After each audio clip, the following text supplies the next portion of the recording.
Maogale nukuno ogere nyabagbe mekuko fon dans l'oko haïraya et yati ora ho de yo dia les mauto mauvi mobo pour la peine quand même.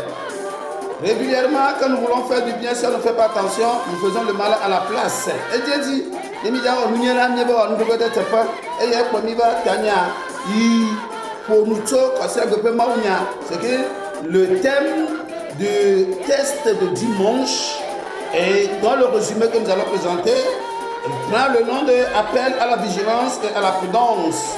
Appel à la vigilance et à la prudence. Matthieu 13, 24 à 30. Matthieu 13, 24 à 30. Nous allons lire ce matin le verset 30. Nous disons ceci, laissez l'un et l'autre pousser ensemble jusqu'à la moisson. Et au moment de la moisson, je dirai au moissonneur, arrachez d'abord la mauvaise herbe et liez-la en gerbe pour la brûler, mais amassez le blé dans mon grenier.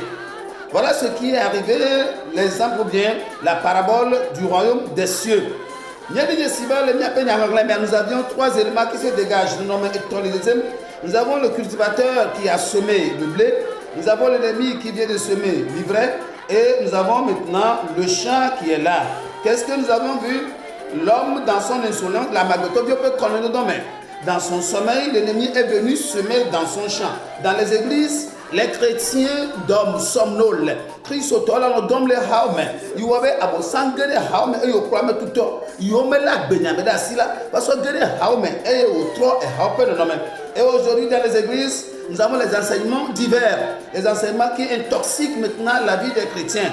Et ce qui fait qu'on voit deux éléments ou bien deux types de chrétiens qui se dégagent, les vrais chrétiens et les faux chrétiens. Vu cette insolence, ce comportement du chrétien qui a semé la division dans l'église, il veut donner la solution lui-même en voulant écarter ceux qu'il appelle les faux chrétiens et les vrais chrétiens vont rester en installant dans les églises les bancs rouges, les bancs cafés, ainsi de suite. On a de là, des bancs rouges et ce que nous oublions là-bas. Et lui, il y a un peu de Amen, il y a des bancs rouges là et toi, il y a un peu de il y a un enchevêtrement.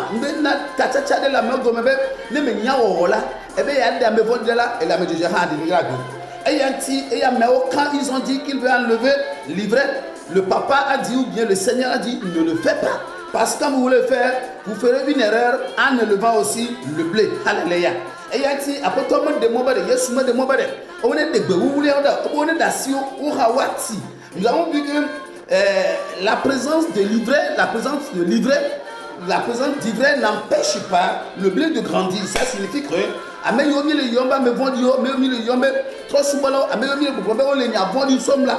nous avons dit que leur vie ensemble avec les vrais chrétiens ne peut pas les empêcher de développer une vie de chrétienté. Et il y a dit au Christ, toi qui dois tout ton prochain. Il dit, c'est à cause de lui que tu te connais. Il dit, tu mens. La Bible a dit que l'ivraie a grandi, le blé aussi croît. C'est-à-dire que l'ivraie n'a pas empêché le blé de croître. C'est-à-dire que je dis la présence d'un faux chrétien à tes côtés ne peut pas t'empêcher de développer une vraie vie de chrétienté. Voilà l'enseignement que Dieu veut nous faire. Mais l'homme n'a pas la possibilité. Dieu n'a pas donné la capacité à l'homme d'enlever le péché sur la terre, enlever le mal sur la terre. Non. Il dit le mal doit rester.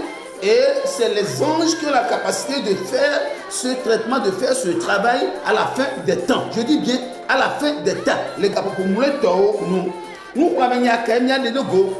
devons croire que la croissance du royaume des cieux, la croissance du royaume de Dieu se fait en trois phases.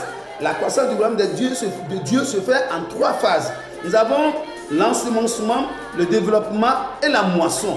Ayatini anyebe nukwa dodo nukwa petiti ehaha ayatini be maunya gede meode ele na be maunya nendo meo aye wati le meo aye wati kule meo. Donc si on sème la parole de Dieu en nous, nous devons tout faire pour que cette parole grandisse et produise des fruits.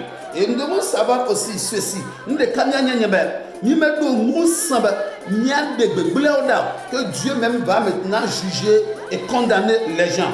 Impossible d'avoir la perfection dans les églises. Il est impossible d'avoir la perfection dans les églises. il est difficile d'identifier aussi ceux qui appartiennent au royaume des cieux.